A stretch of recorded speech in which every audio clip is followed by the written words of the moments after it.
ఇక్కడ ఒక విషయాన్ని మనం వాస్తవాన్ని ఒకసారి తెలుసుకుంటే, ఒక వాలంటీర్ సిస్టమ్ అనేది ఈ రోజున ఎలక్షన్స్ విధుల్లో లేకపోయినా కానీ మీకున్న సిబ్బంది, సచివాలయ సిబ్బంది సుమారుగా 135,000 మంది ఉన్నారు. ఇది కాకుండా కూడా గ్రామ కార్యదర్శులు ఉన్నారు, సర్ఫ్ సిబ్బంది ఉన్నారు, పంచాయతీ కార్యదర్శులు ఉన్నారు, పంచాయతీ సిబ్బంది ఉన్నారు. అనేక మంది నెట్వర్క్ పెట్టుకుని, ప్రభుత్వ కార్యాలయాలు పెట్టుకుని, ప్రభుత్వ సిబ్బందిని పెట్టుకుని, మీకు నిజంగా డబ్బు కనుక ఉన్నట్టయితే మీరు 1వ తారీఖున పెన్షన్స్ ఎందుకు మీరు పంపిణీ చేయలేకపోయారు అంటే మీకున్న ఆలోచన ఒకటే. అంటే తెలుగుదేశం పార్టీ పరంగా వాళ్ళ మీద ఇదివరకు మీరు ఏదైతే ప్రచారాలు చేశారో ఆ ప్రచారం పరంగా మీరు తెలుగుదేశం పార్టీ మీద ఈ నెపం నెట్టడానికి మీరు చేస్తున్న ప్రయత్నాలు పెన్షనర్స్, ముఖ్యంగా అవాతాతలు కానీ లేకపోతే దివ్యాంగులు కానీ అందరూ కూడా గమనిస్తున్నారు. ఇదివరకు మీకు ప్రచారాలన్నీ కూడా మీకు చెల్లినాయి ఎలక్షన్స్ ముందు, 2019 ఎలక్షన్స్ ముందు.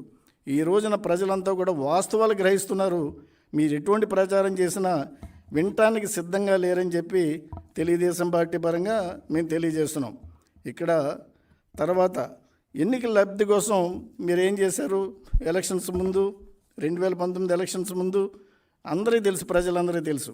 నేను మరొకసారి రిపీట్ చేస్తున్నాను. కూడకెత్తి డ్రామా తీసుకున్నా, లేకపోతే ఒక వివేకానంద రెడ్డి గారు హత్య కేసు తీసుకున్నా, లేకపోతే అనేక కులాల మీద మీరు విడదీసి వాళ్ళ మీద నెపం నెట్టి కులాలను ఏ విధంగా అయితే రాజకీయంగా విడదీశారో అవన్నీ కూడా ప్రజలు గుర్తు చేసుకున్నారు.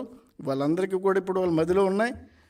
వాళ్ళు అవకాశం కోసం ఎదురు చూస్తున్నారని చెప్పి మీకు రాబోయే ఎన్నికల్లో తగిన గుణపాఠం చెప్పడానికి సిద్ధంగా ఉన్నారని చెప్పి తెలుగుదేశం పార్టీ పరంగా మేము తెలియజేస్తున్నాం. మీరు ఇచ్చింది ఒకటే, విడతల వారీగా మీరు ఎంత ఇచ్చారు? విడతల వారీగా 5 సంవత్సరాల్లో కలిపి మీరు పెంచిన పెన్షన్ ఎంతయ్యా? మీరు పెంచింది 1,000 రూపాయలు. తెలుగుదేశం పార్టీ పరంగా మా నాయకులు చంద్రబాబు నాయుడు గారు 200 ఉన్న పెన్షన్ని 2,000 చేసిన ఘనత తెలుగుదేశం పార్టీది కాదా అని చెప్పి నేను ప్రశ్నిస్తున్నాను. అంటే పెన్షన్స్కి ఒక ఐడెంటిఫికేషన్ తీసుకొచ్చింది, పెన్షన్దారులకి ఒక స్థిరమైన జీవితం తీసుకొచ్చింది తెలుగుదేశం పార్టీ. ఆ 2,000 ఉన్నది మీరు ఏం చేశారు? ఈ 5 సంవత్సరాల్లో మీరు విడతల ద్వారా ఎంత పెంచారు? మీరు 1,000 రూపాయలు పెంచారు. అప్పుడు బడ్జెట్ ఎంత?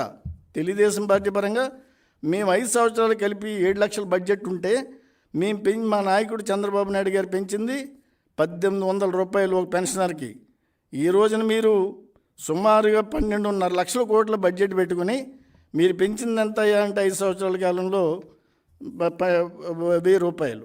ఇవన్నీ పక్కన పెడితే మేము చూస్తున్నాం తెలుగుదేశం పార్టీ పరంగా మా నాయకుడు ఏ రోజున కూడా ఒక్క పైసా ప్రజల మీద భారం పెట్టలే.